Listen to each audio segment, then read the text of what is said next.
Hello, it is Direct Mail, Monday, October 28th, 2024. Steve Sipress here, and I am peeking to the side because my main monitor is having a glitch. So actually my camera still is right in front of me, but I'm looking at a monitor on the side here and not seeing anything yet, but I'm sharing today. The headline I put on this message is a question that the great Bill Glazer asks in the introduction to his fantastic book, Outrageous Advertising That's Outrageously Successful. So Bill Glazer, dear friend of mine and one of my all-time great mentors in the world of advertising and marketing. He has taught lots of business owners like me what works, and the rippling effect I have taught many more as well. And so, as it says here, this book was created for the 99% of small business owners who are dissatisfied with the results they get from their current advertising. That's what this book is for. And I have a feeling, unless you're incredibly rare, which congratulations if you are, that you're one of the 99% of us that are not happy with the results we're getting from our advertising and marketing. Even if it's fantastic, we're not satisfied. We want better results all the time. That's one of the marks of a champion, of a successful person.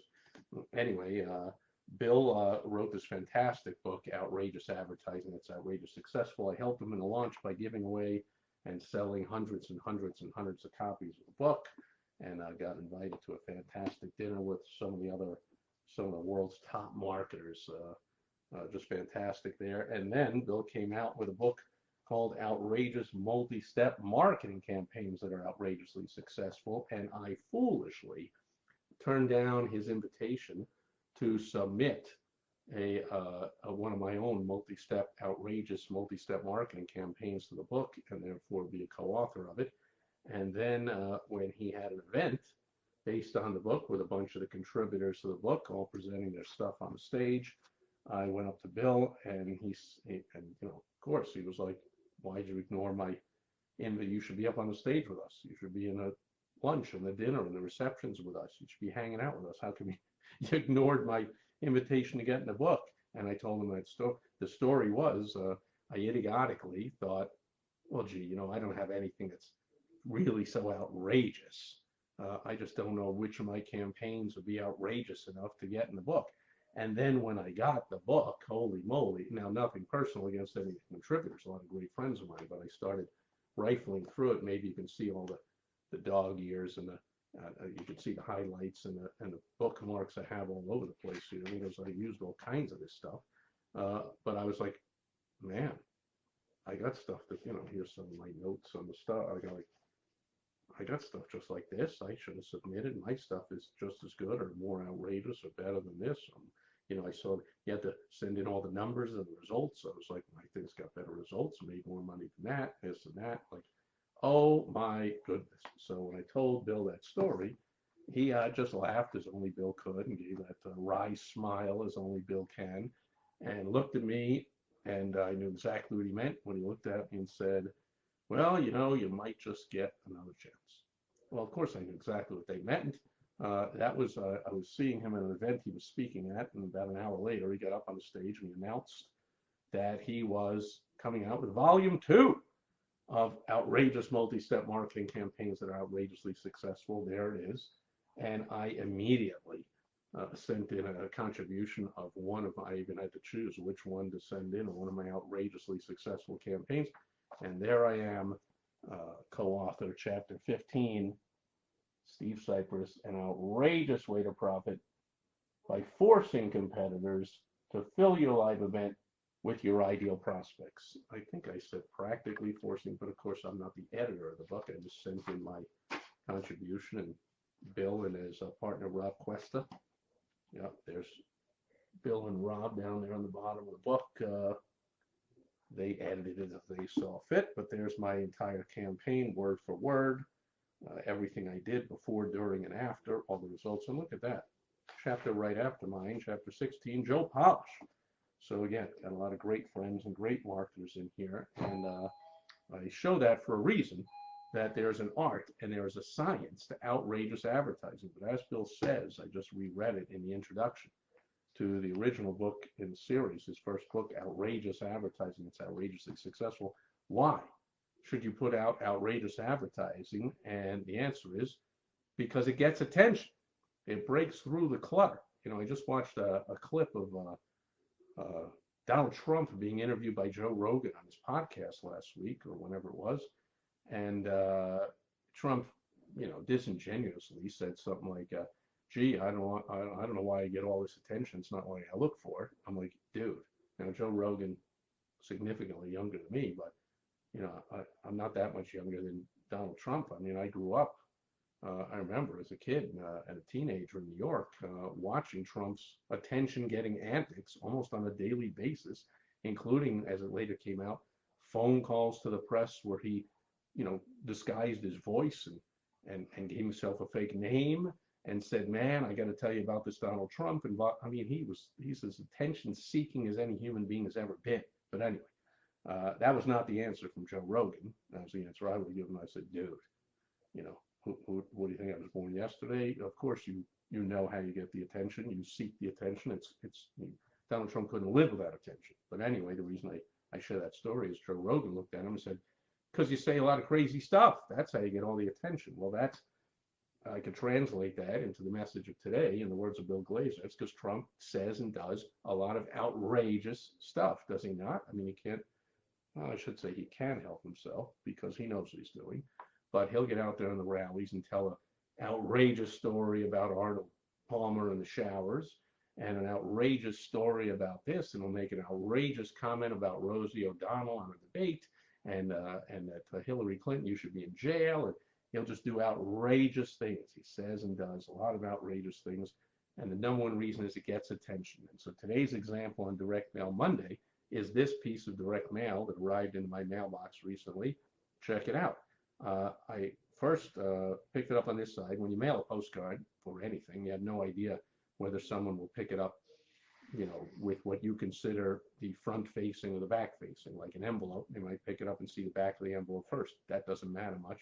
They got to open the envelope to see a real message. But with a postcard, you might have part of a message on one side, part of the other. You don't know which one they're going to pick up first. So this is what I saw first from this local heating and air conditioning company, just a couple of run-of-the-mill offers. Water heater inspection and flush, $59. They don't even say whether that's a good deal. I mean, you have to assume it is, but come on, John, if there is actually someone named John, don't why would you want to make your prospect do all that work? And, you're an expert in water heater inspection and flush. You know how much it normally costs. How do you expect housewives and men, women, people all over the world, all over the area, all over wherever you do business, to know the normal prices of everything you offer? I don't know how much it normally is. Why don't you say? Normally $129. Oh, 59 sounds like a really good deal now. Normally 197. 59 sounds like even a better deal. You tell me how much it normally is.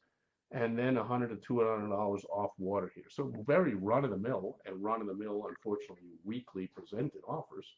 And I was like, yeah, whatever. One thing that did catch my eye, good job on the URL. He doesn't just have John's Heating and Air Conditioning or whatever. JustCallJohns.com with the capital letters JCJ, so it's easy to read and easy to remember, and then the phone number below. So good job. But then I flipped it over and bang! Outrageous. A naked guy, or half naked. I mean, you can't see the bottom head, but you're assuming it looks like a guy, a funny, outrageous guy with an outrageously silly shower cap. Looks like he's singing or yelling, but I would think he's singing in the shower, into the shower head. I mean, who hasn't sung in the shower and pictured, with the resonance and the echoing and you just feel like you're Beyonce or whoever, a male. So whoever's the best, Frank Sinatra, whoever's the best male singer out there, you just feel like a superstar. And there you are, real silly. How many kids haven't sung into a hairbrush or phone? I mean, whatever you got around. In this case, in the shower, you're singing into the shower head. It's just funny. It's outrageous. Who sends around a photo of a silly, basically naked guy with a very silly shower cap singing in the shower? It's outrageous. It gets attention. It breaks through the clutter. And normally, in the world of postcards 20 years ago, breaking through the clutter, like when this outrageous advertising book was written, almost 20, maybe 15, 16 years ago, breaking through the clutter was important and necessary. Now, breaking through the clutter is really important online, or if you're on a billboard, but certainly if you're on any of the online sites, Facebook, Instagram, TikTok, what I mean, people just scrolling and scrolling, overwhelmed. I mean, you can just scroll away and go to a different site or go to a different post in half a split second. Like clutter, clutter, clutter, clutter, clutter. Everything looks the same. Image, words, image, words. So you got to break through that. In a mailbox, normally 90 whatever percent of the time you do not, because there's almost no direct mail, almost no postcards. When's the last time you got a bunch of direct mail and had to break through the clutter? But now is an exception. A week before an election, I've got a serious stack of political postcards, so they're coming hot and heavy, and you got to break through that clutter. For once, there's a bunch of stuff coming in the mail. So this works to break through the clutter, get the attention, and not only do you get the attention, you get the attention in a fun way. So this puts forth your business that you're a fun guy, John, and your business, John, is not just a boring heating and air business. It's a fun business. Hopefully your people who answer the phone carry that forward and keep the momentum going and keep the congruency that they're having fun on the phone. They sound like great people. When the technicians come to the house, they're fun. They're outrageous. They're having a great time. They're not stuffy, stuck up. Oh, I'm just a technician. Where's your thing? I got to go. I don't have time to talk to you. Or, your kid walks by and they don't even say hello. Like, that kid walks by and they say, hey, kid, what's up? And they, I don't know, maybe they take their wrench and start singing into it. Like, hey, I wish I was a kid. I mean, something outrageous and fun, right? So I can coach you on all this stuff if you want. Go to my website, thewowstrategy.com. Being outrageous is a big part of that because it's all about the question Bill asked in the introduction to his outrageous advertising, its outrageously successful book. Do you like money? If you do, you want to be outrageous so you can get attention. That's step one. Getting attention. They can't read your message. They can't respond. They can't send you money. They can't go to your website. They can't click on your posts. They can't read anything unless you first get their attention. And being outrageous in the right way is a great way to do it. By the way, I mentioned that stack of political postcards. I mean, this is not even half of it.